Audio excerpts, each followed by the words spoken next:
So, one of the questions I get asked all the time, what is the secret to a happy marriage? I'm Leslie Morris, your marriage coach, and I've got an interesting answer, and it might not be what you think. Um, a lot of things that people talk about is, you maybe have heard the expression, maybe you've said it, I love you, but I'm not in love with you, as if being in love is the be all and end all. It's actually not. That's actually a time of temporary insanity. So we probably shouldn't be making any decisions when we are in the throes of being in love. And loving somebody is great, but it also isn't enough. What really is the key to a lasting marriage is liking each other, liking to spend time with each other. And I know that it can be really, really tough.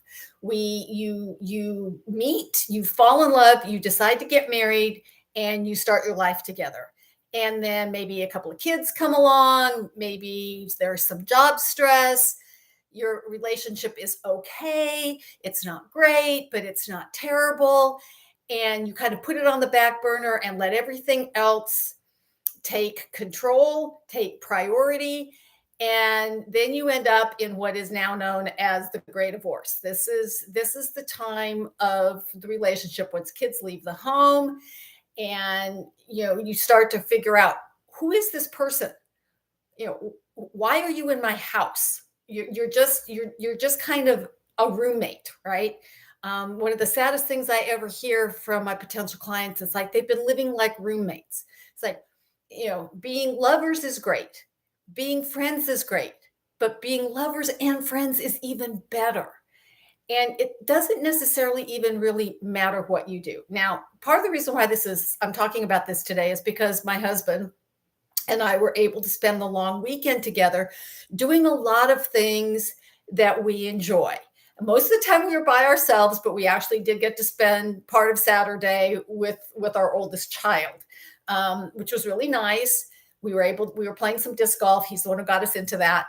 But that's something that my husband and I do together.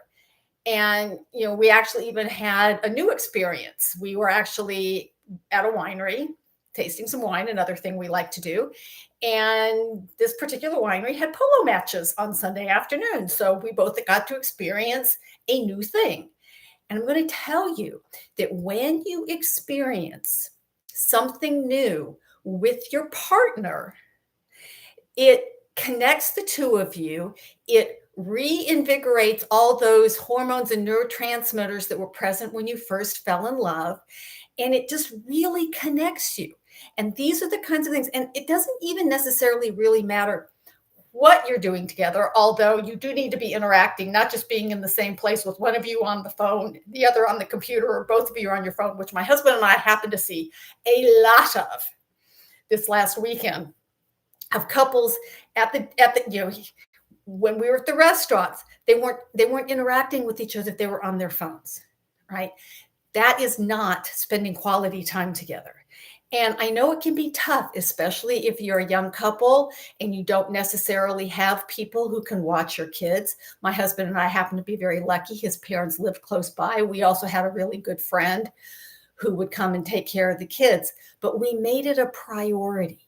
And sometimes you don't even have to leave your home to do these things. If there's a video game you like to play, or a board game you like to play, or a card game, or something, or doing a puzzle together, something that means you are interacting with each other. Okay. And this is the key. It's what keeps everything alive. And so when you become empty nesters, like my husband and I are, instead of falling apart, gray divorce, which is what happens all the time, we're actually even enjoying each other's company even more. So I challenge you to take a look at what the two of you do together, not as a family, but as a couple, and see, at least, try to be doing something special with each other at least once a month. If you can get away, I highly recommend it. But if you can't think of anything, if you cannot think of the last time you and your partner did something together that was fun, then it's time for a reset. And if you'd like some help, please get in touch with me, because most marriages die the death of a thousand cuts. They die a slow, painful, drip by drip death. They don't implode by one major thing. And it's this slow drift that is problematic. So I hope you found this helpful.